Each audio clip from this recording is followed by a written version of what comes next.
నమస్తే, నేను Prem. Welcome to Khyati connects. రాజకీయాల్లో తలపండిన నాయకుడు 2 రోజుల్లో 2 సార్లు సొంత పార్టీపై విమర్శలు. గులాబీని కాదని హస్తంతో జతకట్టిన సీనియర్ నేత చేస్తున్న విమర్శల వెనుక బలమైన కారణముందా? నిన్న తన నియోజకవర్గానికి నిధులు రావడం లేదని అసంతృప్తి గలం విప్పిన పోచారం ఇవాళ ఏకంగా అన్నం పెట్టిన వాడిని మర్చిపోతామా, అలా మర్చిపోతే పుట్టగతులుండవంటూ ఒక emotional and political line comments చేశారు. అసలు ఆ అన్నం పెట్టిందెవరు, ఇప్పుడు సున్నం పెడుతున్నదెవరు? గాంధీ భవన్ లో ఉంటూ గులాబీ బాస్ ను పొగుడుతున్నారా? తల వంచేది లేదని ఎవరికి వార్నింగ్ ఇస్తున్నారు? లేదా పోచారం వారసుడి కోసం చేస్తున్న పంచాయతీనా అనేది ఇప్పుడు చూద్దాం.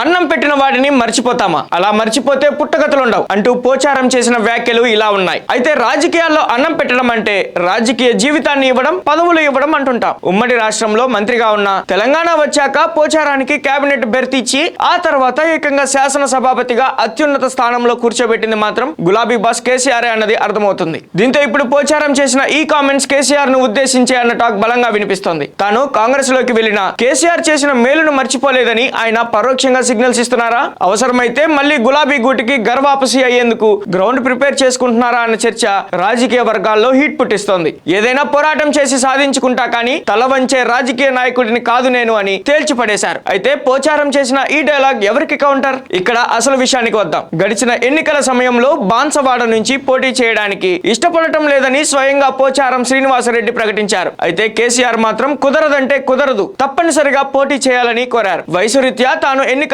దూరంగా ఉంటానని తన కుమారుణ్ణి పోటీలోకి దించాలనే ఆలోచనను కేసీఆర్ నోటీసులో పెట్టారు. కానీ కేసీఆర్ ఒప్పుకోలేదు. ఇప్పుడు అధికారంలోకి రావాల్సిన అవసరం చాలా ఉందని, ఇప్పుడు వారసులకు నో ఛాన్స్ అని ప్రకటించారు. దీంతో తప్పనిసరి పరిస్థితుల్లో పోచారం పోటీ చేశారు, గెలిచారు. తర్వాత జరిగిన రాజకీయ పరిణామాల నడుమ ఆయన కాంగ్రెస్ తీర్థం పుచ్చుకున్నారు. అయితే ఇప్పుడు నిధుల పేరుతో కాంగ్రెస్ పార్టీపై పోచారం చేస్తున్న విమర్శల వెనుక 100% స్ట్రాటజీ ఉందని తెలుస్తోంది. ఎందుకంటే కుమారుడు నిజామాబాద్ DCCB చైర్మన్ పదవీ కాలం కూడా పూర్తయింది. అయితే బాన్సువాడ లేదా నిజామాబాద్ నుంచి కొడుకు భాస్కర్ రెడ్డి బరిలోకి దింపాలనేదే పోచారం టార్గెట్. కానీ కాంగ్రెస్ నుంచి టికెట్ ఇవ్వడానికి స్పష్టమైన హామీ దొరకలేదు. దీంతో మళ్ళీ కేసీఆర్ రాగం అందుకున్నారని రాజకీయ వర్గాలు భావిస్తున్నారు. బీఆర్ఎస్ నుంచి కుమారుడు భాస్కర్ రెడ్డిని బరిలోకి దింపడానికి లైన్ క్లియర్ అయిందని సమాచారం. పోచారం చేస్తున్న కామెంట్స్ వెనుక అసలు ప్లాన్ ఇది. అయితే మొన్న దానం నాగేందర్, నిన్న పోచారం వీరంతా పార్టీ మారినా కాంగ్రెస్ ప్రభుత్వం తమకు నిధులు ఇవ్వడం లేదని, తమకు గౌరవం దక్కడం లేదని రగిలిపోతున్నారు. ముఖ్యమంత్రి రేవంత్ రెడ్డి దగ్గర నిధుల కోసం వంగి దండాలు పెట్టే రకం తాను కాదని, పోరాడే నిధులు తెచ్చుకుంటానని ఆయన కాంగ్రెస్ హైకమాండ్ కు ఒక స్ట్రాంగ్ వార్నింగ్ ఇచ్చారని విశ్లేషకులు భావిస్తున్నారు. ఇక తన పొలిటికల్ టర్న్ కు ఒక అద్భుతమైన జస్టిఫికేషన్ ఇచ్చుకున్నారు పోచారం. నా ప్రజలే నాకు ముఖ్యం, వారి కోసమే నా జీవితం, ప్రజల సంక్షేమం కోసమే పనిచేస్తా తప్ప నా స్వార్థం కోసం ఏది చేయను అని ఆయన చెప్పుకొచ్చారు.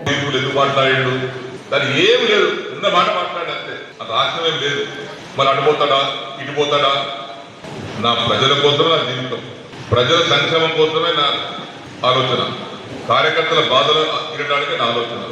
దానికి అనుగుణంగా నేను పనిచేయాల్సి వస్తుంది తప్పితే నాకు ఒక్క పైసా కూడా, ఒక % కూడా స్వార్థం అనేది లేదు. స్వార్థం అనేది నేను ఉంటే రాజకీయం అనుకుంటాను, కానీ ఇటువంటి దౌర్భాగ్యం పని నేను చేయలేదు. రోజు అంటున్న బాధ కలిగి మనం స్పందించాలి.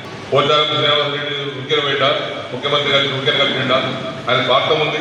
చెప్పురా బాబు, ఒక్కటి చెప్పు, స్వార్థం ఒక్కటి చెప్తున్నాను.